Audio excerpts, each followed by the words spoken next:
short video for YouTube, some jack stands I made. These are some high-rise jack stands. A good friend of mine needs them. He works on a lot of lifted trucks. But he bought all the steel, asked me to make these kind of go off of the design we got at what we use at work. But in trade, he's giving me some axles for my F350 out there when I get to that. But anyway, from the floor to where the lowest point right now is 28 3/4 of an inch. Now this other one at its highest point is 4 foot exactly, and they all pretty much match the same. They're heavy. The legs here, they are 2-inch squared tubing, 1/4 inch wall. The centerpiece, that's 2.5-inch tubing, 1/4 inch wall, and that plate is they're 6-inch squared and 1/2 inch thick steel. So they're pretty heavy duty. They turned out really good. So he's happy with them. Well, for the pictures he's gotten. And the top, like right there, all that is some 6-inch C-channel I had laying around, and I cut the lips off so they didn't stick up so much. And the pins, they're something we got, or he got somewhere, and they were a whole lot longer. I cut them down, but 3/4 inch pins. Yeah, I didn't show, obviously making them or putting them together. There's so many videos on YouTube of welding and everything. Obviously my design's a little different, and yeah, it took me a lot longer because I had to make that big square hole in there, and all I did was I drilled 4 little holes in each corner after I marked out the plate, torched it out, and cut it, and just cleaned it all up with a deburring bit on an air grinder. So it works pretty good. Cut most of the steel out with this little bandsaw right here. This little bandsaw was given to me. And it does have legs, but it's either the legs are so flimsy on it and my shop floor is not level. The 1/2 inch plates, I couldn't get a square cut on them, and by the time I cut all them, well, it was already too late. You can't really notice it now that it's all put together, but I took the legs off and put it up on here on my fab table, and it cuts a whole lot straighter now. Like I said, it was given to me. The motor that was on it, I couldn't get to work right. When I got it, it was turning backwards, and I can't find any information on the saw, so I just said the hell with it, and I had this motor laying around. I put that on there for now. So it did its purpose for now. I would like to have a bigger one, because the clamp opens up enough for me to put a 6-inch piece in here, but these guide rollers here for the blade, these won't clear. So if this setup was different, to where the frame, this upper frame was more this way, and these guide rollers were up here and not sliding in and out here, I probably would have been able to cut 6 inches, but it won't do it. So I know it's been a while putting a video on YouTube. I had a bunch of videos made, being ready. You see the cab sitting there on a little lawn trailer I made, but I had a wreck with my F-150.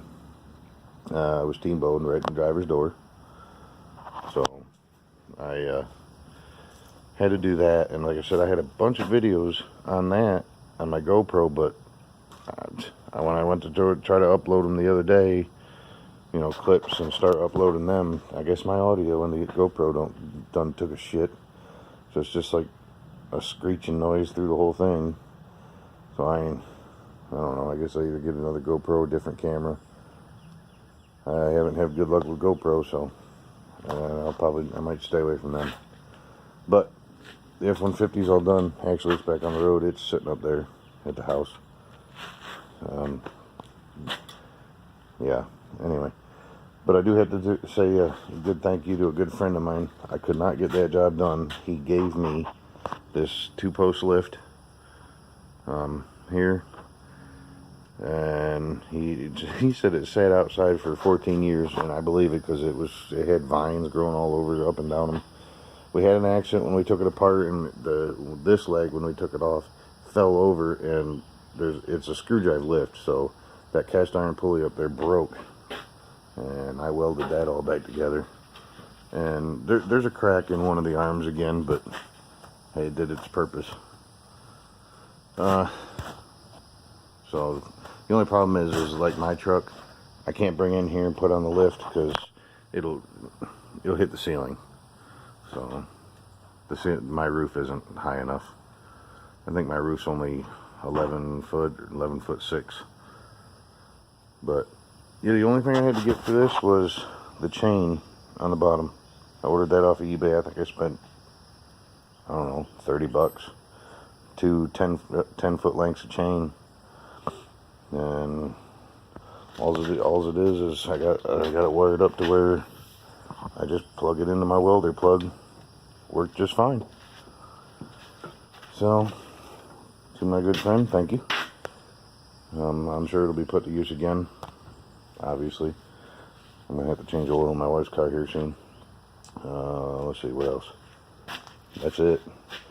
It's been raining here so much. The backhoe's back. It's got a hydraulic leak, and it's none of the cylinders. None of the cylinders are leaking. I'm waiting on a part. Actually, I don't know if you're gonna be able to see this in the video, but it would spray hydraulic oil all up over here on the controls. So I took the box here apart, and it would only leak when there was pressure on the outriggers. So, but down there, actually, I got one plug in there still. This plug here is just a pipe plug to keep water out. But this here, I can't remember what they call it. It's in the control valve. There's a plug right there under my finger. And it's so rusted and rotted that over here on this one, the O-ring kind of popped out around the lip because the lip all rotted out. And it was just shooting straight up here when I would put it up on this outrigger. So this plug here isn't really too rotted yet, but I have a new one coming for that one and this one over here, and we'll just put some new O-rings in it, and I'm probably going to pressure wash everything, make sure it's fine. But other than that, this is the one I didn't do any videos on, but me and my wife rebuilt every hydraulic cylinder on this, including the 2 swings, both outriggers, the boom, the dipper, the bucket, everything. So yeah, the owner of it, he asked me to, if he gets the parts, the seal kits, if I did the work, not charge him any labor, I can go to this house and use this whenever I want to. And so I can get that dug out when it dries up some more. But he also has dropped this off. This is a John Deere 450E bulldozer. It wouldn't go forward anymore, and he said he had somebody look at it before. Now I hate coming in behind people that they say, oh yeah, this is what's wrong with it, and I took their word for it. I should have they started taking it apart, I should have put it back together and tested it before. Now the motor was in it when I got it, in the front cover and the radiator, all that was in it. I pulled it out, taking their word for granted. They said the clutch was bad. Well, they said they pulled the belly pan off, pulled the inspection plate for the clutch, and all the fibers for the clutch fell out.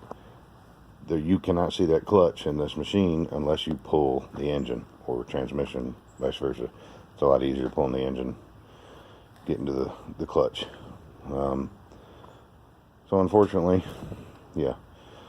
I have found out the problem though. There's 2 boxes in this transmission. I don't work on these, so if somebody's watching this and no, you're wrong. Anyway, the front box is called HLR, which is high, low, and reverse. The rear box on the transmission is 1 through 4 gears. All the clutch discs in the HLR, it's kind of like an automatic transmission. They are totally shot. There's nothing left on them. Yeah, here's the clutch that was in it. It's there's nothing wrong with that.